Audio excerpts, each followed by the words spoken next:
Hello, everyone, and welcome to today's I Love Learning podcast. It's been a few weeks. I've been traveling, I've been out and about in the industry, and look who I found.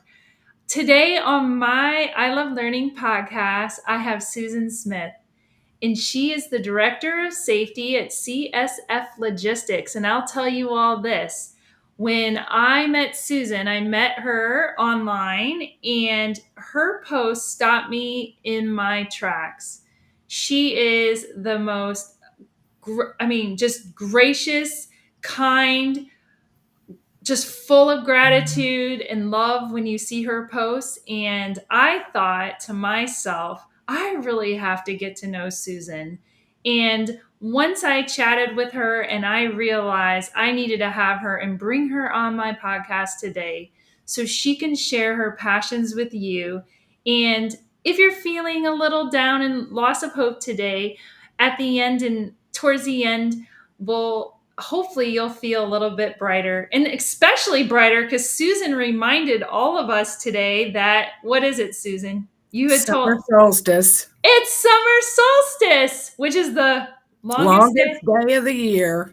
Absolutely, the longest day. So, Susan, what are you going to do on the longest day of the year today? Are you going to do something fun? I'm going to be working today, and then I'm picking up some blueberries, so I'll be putting up blueberries this evening. I love that. Blueberries. That's awesome.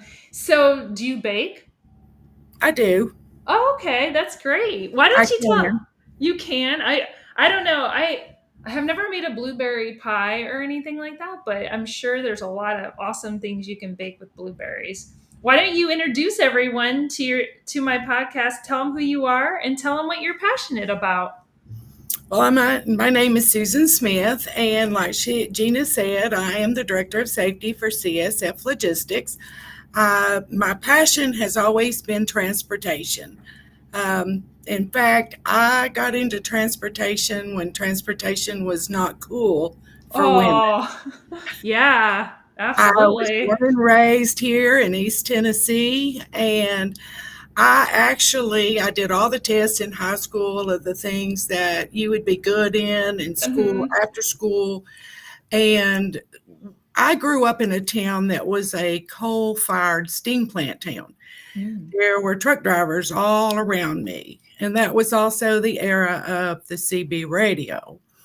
So, of course, we had a CB, and I got to talking to the truck drivers, and I got intrigued with that. And so I wanted to know more. There was a local vocational school. They offered a diesel mechanics program. And Mm. so I enrolled in that. Now, I'm not going to give away my age, but it was back in the day when women were really not accepted into that. Okay. Got it. Mm. Uh, I had a bunch of naysayers. I mean, guys were always making fun and making bets. I had my hair rolled around the wheels of the creeper, all sorts Wow. of things. And there were times I really wanted to give up. I really wanted to Mm. give up. One of my greatest assets in my life was my instructor.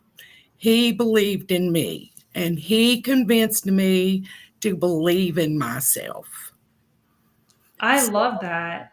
I I ended up he on his recommendation I applied for a job and I got turned down. And I'll never forget this because they told me we don't have the facilities for women to clean up.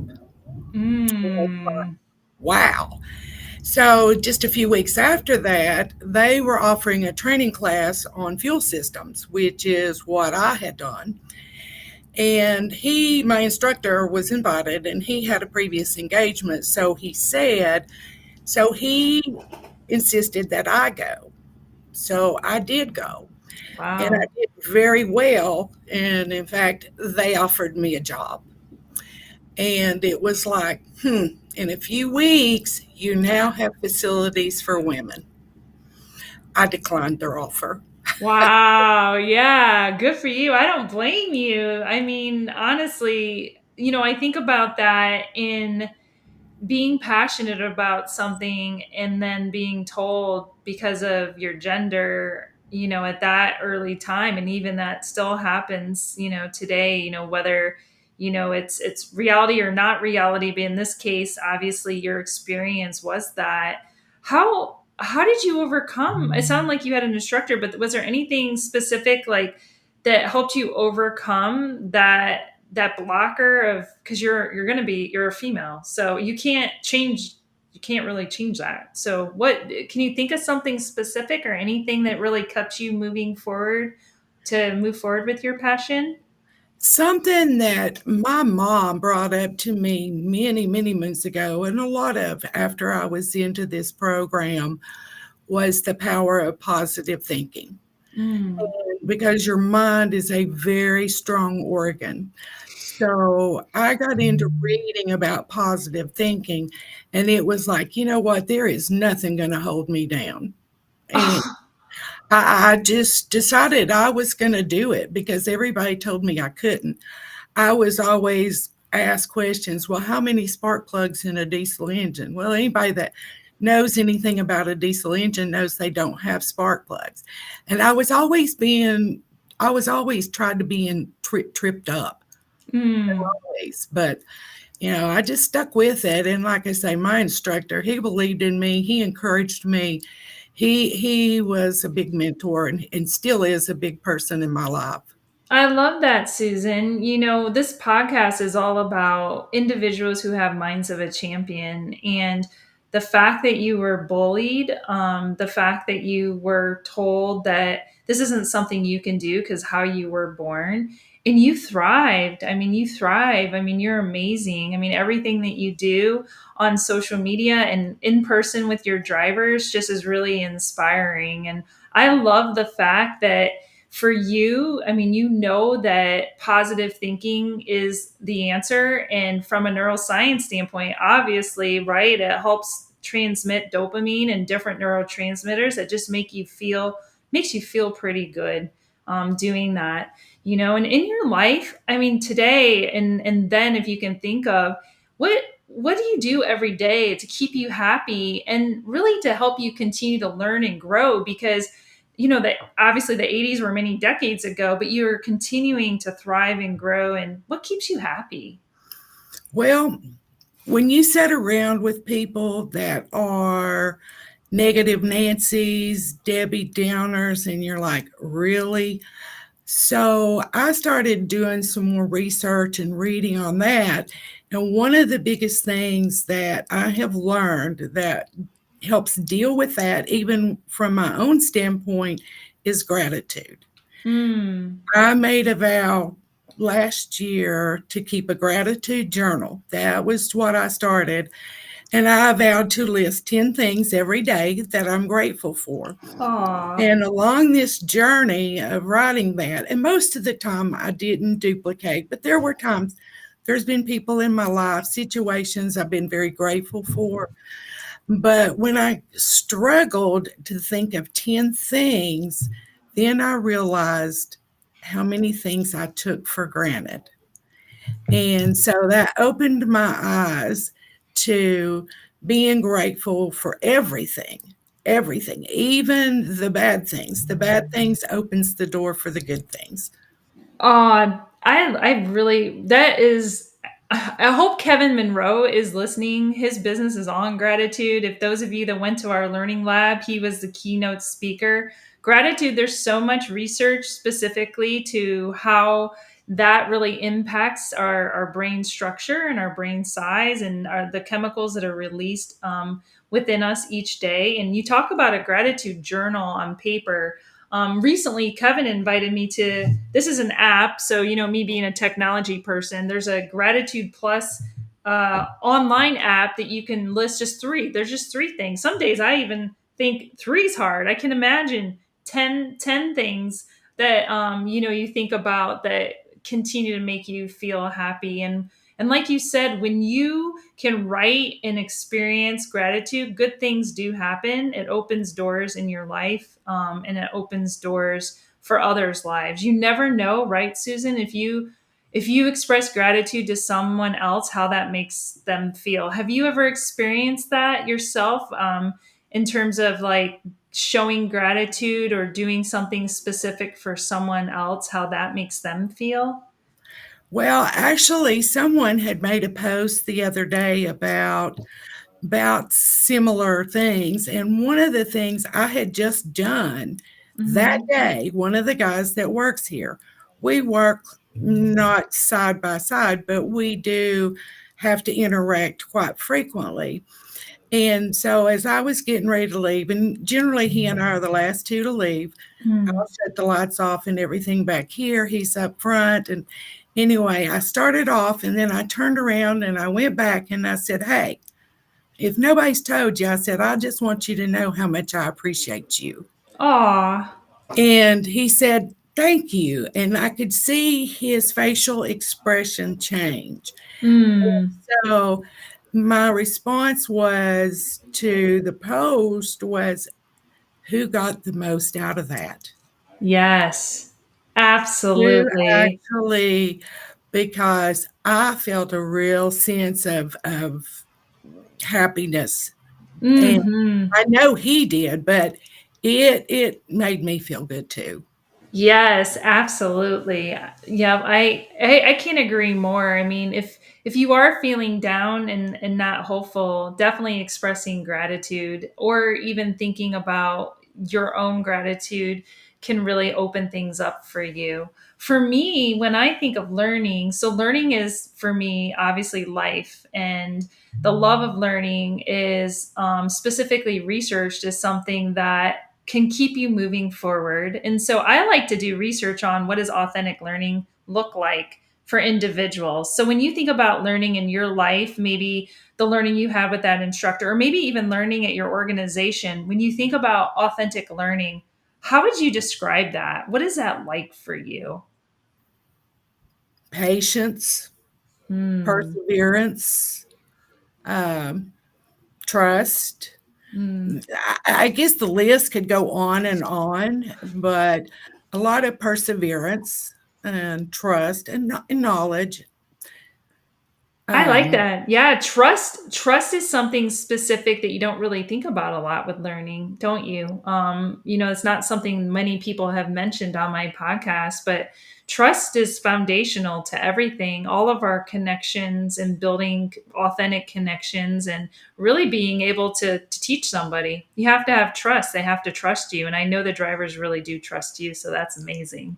I love that. yeah, I try to build that rapport with my drivers because even as a driver from years ago, we were taught you got to go to the safety office, and oh God, it was the most dreaded place. Mhm. So I always try to make these drivers know, number one, I am not out here to hurt you. I am here to Mhm. help you. I try to make it to where, hey, come on in, whether you're needing something or I'm needing something, we'll have a cup of coffee. I tried to build that trust that way they can talk to me, whether it's professional or personal. And I've got some very good drivers. I have got some longevity drivers. I've got drivers that are still my friends that are at different companies. And I like that. I like having that relationship, not just because they're truck drivers, but because they are actually people. They're my friends. I love that. I want to quote that. That's amazing.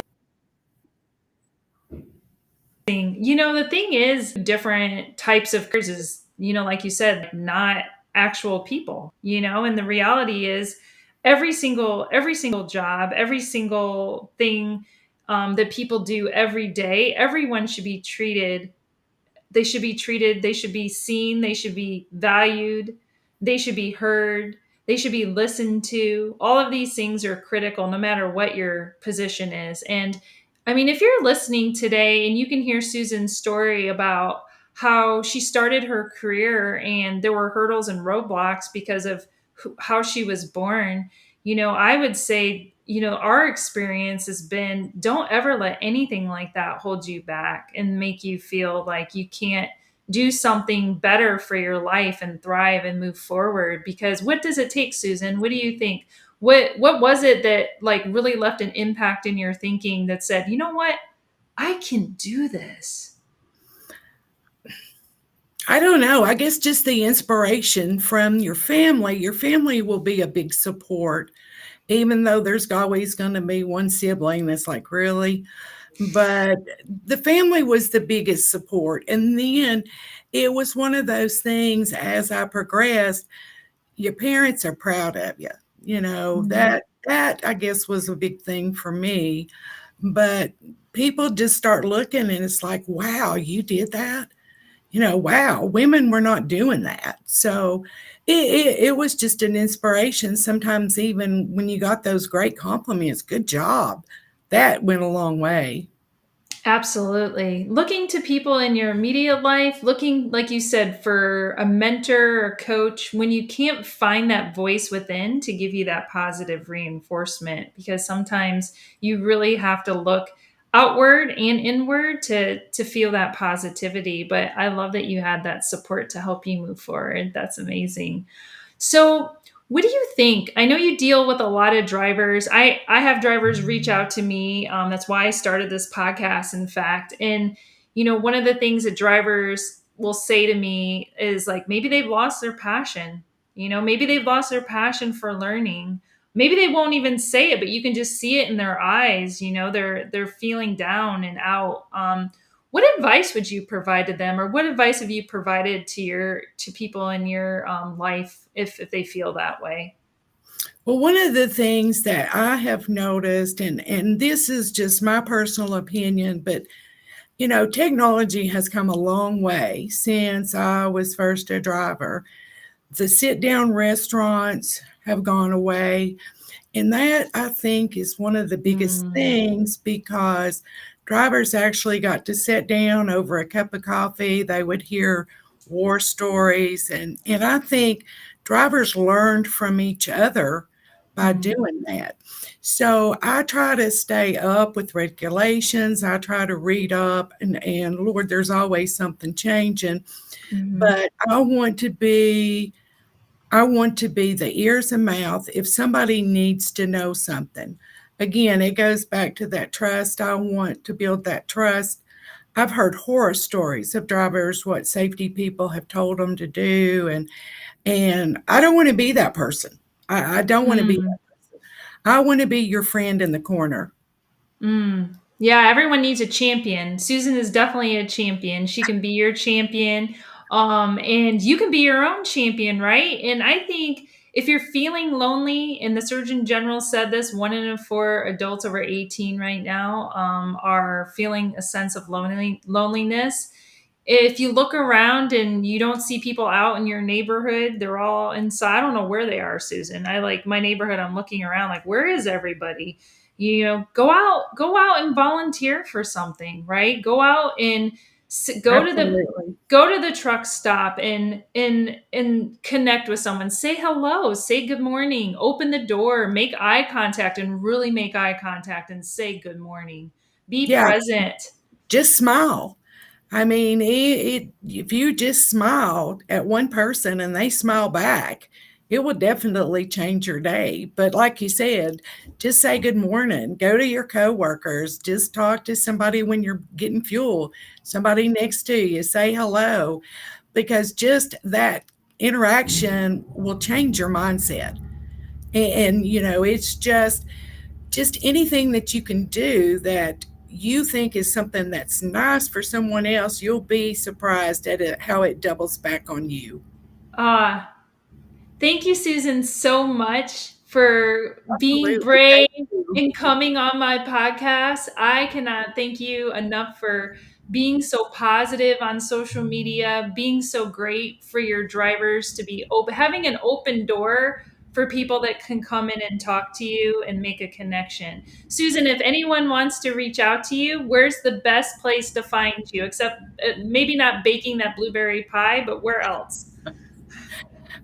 I mean, what do you mean on LinkedIn Yeah, or I yeah, am like on LinkedIn. LinkedIn. Mhm. We do have a Facebook page.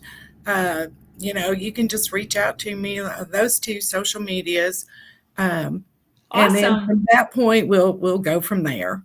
Awesome. Well, thank you so much, Susan, for Thank joining me you. today. I appreciate it. And keep being positive and keep smiling. Thank you, Gina.